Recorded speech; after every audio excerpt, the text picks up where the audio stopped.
Hello guys, this is the Gaming Revolution here, and today I have a tutorial on how to actually obtain yourself the upgraded wind bow under EISENDRACHE. It's the purple bow, also known as the Skull Crusher bow. Now I just need to give a huge shout out to Carnage Machine. He's actually provided me with the footage. I've been unable to upgrade this one as of yet, but I've done the other two. Huge thanks to him for allowing me to use this footage. A link to his channel will be down in this video's description. Make sure you go check him out and subscribe to him for more Black Ops 3 Zombies tutorials. And this was a really hard one to upgrade in my opinion. I've been trying to do the fire one all day today as well, and that one's just really glitched out. Definitely the wolf one is the easiest.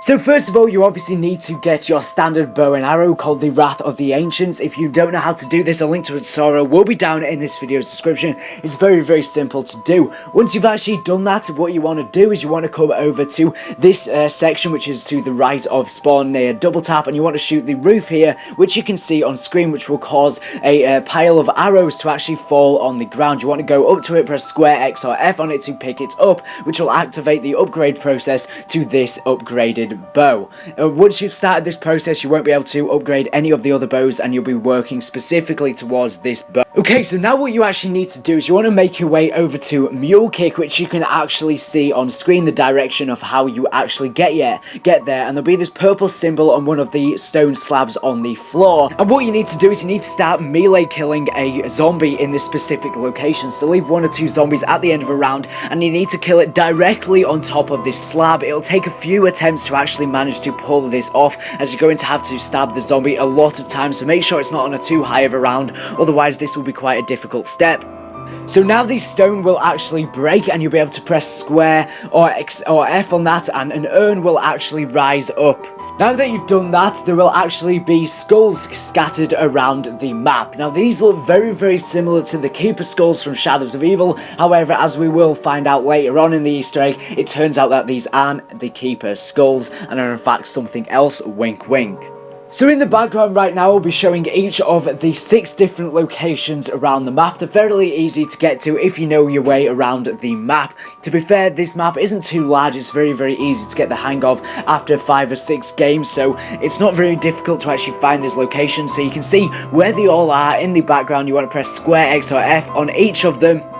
So once you've actually dissolved all of the different Keeper heads by interacting with them, if you actually go back to the urn of which you melee killed a zombie on, you will see that there'll be now this massive symbol on the floor, and these skulls will be floating around it. Now what you actually need to do is you need to get 6 crawlers, and you need to make them come over to this symbol. So this will be quite hard to do. You don't have to do it all at once. So make 6 crawlers one by one. It'll take a bit to do. I doubt you'll be able to have all 6 at once, and bring them over to this symbol, and the actual skulls will begin to actually eat the crawlers. After you've done this, you'll hear a voice whisper 3 words, and pay attention to what the voices actually say. Pay desperate attention, because if you mess up and you don't hear what the words say, you're going to have to repeat this step. So get out a pen and paper and write down what they actually say. The words are pretty random. There's such things as griffin, heart, door, horn, etc. I believe there's a few other ones as well. So you need to remember the 3 words which he actually says, and the order of which he actually says them in. So make sure you write it down. You could actually use the PlayStation share button or the Xbox record thing that it has, and maybe watch the gameplay back. But you can pause the game on solo to actually do this. If you're in a multiplayer game, you'll have to make sure it's at the end of a round or something like that, and the other players take the zombies away. So just keep those 3 words and the order in the back of your mind, and what you actually need to do is actually just carry on as normal and start killing zombies, and they'll start dropping these purple glowing items on the ground. There will actually be 6 in total, and they won't last on the ground for long, and they'll start flashing, so make sure you pick each of them up immediately. Now that you've done this, there will actually be 3 symbols, apothecant symbols, which will actually now be located on this sort of ritual symbol that was where the urn was located. So you now want to come over to this part of the castle where there's all the knight armor, and this is where remembering the names, the words that he actually said, comes in very handy, because these words will actually relate to the knights, because you want to press square X or F with 3 of these knights in the exact order of what the word says. So for example, if you said door, you would have to shoot the knight, you would have to press square on the knight, which is actually closest to the door. And that's how you're going to figure out which 3 ones you actually have to press, and you have to press them in the exact same order of the words as given. Each one will then, an apothecary symbol will appear on each of the knight armor of which you just interacted with.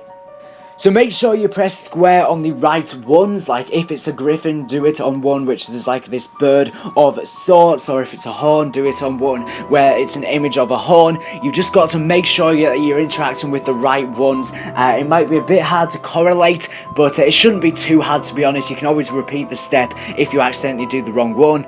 So the symbols that appear on each of the 3 knights, you need to write down what these symbols are, because you need to go back to that ritual and you actually need to shoot the exact 3 apothecary symbols that appeared on that ritual, and that appeared on the knights. And you also need to shoot them in the exact same order that was spoken to you by the character, so it's a bit hard. It's going to include a lot of writing and remembering, so this one's a bit difficult to do. You'll know that you've got this step right because the character will actually say, "You have gotten my name," and if you do it wrong, you'll say, "You haven't gotten my name." And as I said, you can always repeat this step if you do it wrong, but just be careful not to take too long and not progress in the rounds. But as I said, it was just all about trial and error, really. It might take a bit to do, but it shouldn't take too long. So what will now happen is the actual heads will sort of rise, and that'll just be it. They will actually scatter around the map, and do not stand in the middle of it, because you will actually go down, as the heads will actually eat you if you stand over it during this process. So now that the heads have actually risen, you can now press interact with it, pressing square or X, and then you want to come all the way over to the anti-gravity zone, and you want to go over to the right table in accordance to this upgrade. So go over to that one, press square, X or F, and it'll place it down onto there, and you then actually have to kill zombies around this area, and it'll start collecting souls. You'll have to keep on killing them until it stops collecting souls, and you'll know you've completed this step. Once you've done this, you want to go up to that table, press square, X or F, and it will actually put your sword on it, and then you have to wait a little sec, very quickly, and then it will actually give you the upgraded version of this bow, and it will give you the, essentially, it's like a wind bow. There's not really a specific name for it. Obviously, it has the apothecary name, but yeah, that's pretty much how you upgrade this bow. And as you said, the gameplay was for courtesy of Carnage Machine. I'll link his channel down in this video's description. Make sure you go check him out and subscribe and tell him that I sent you. So anyways, thank you for watching the video. Subscribe if you're new around here for the latest and greatest Black Ops 3 Zombies news information. So anyways, thank you for watching, and bye.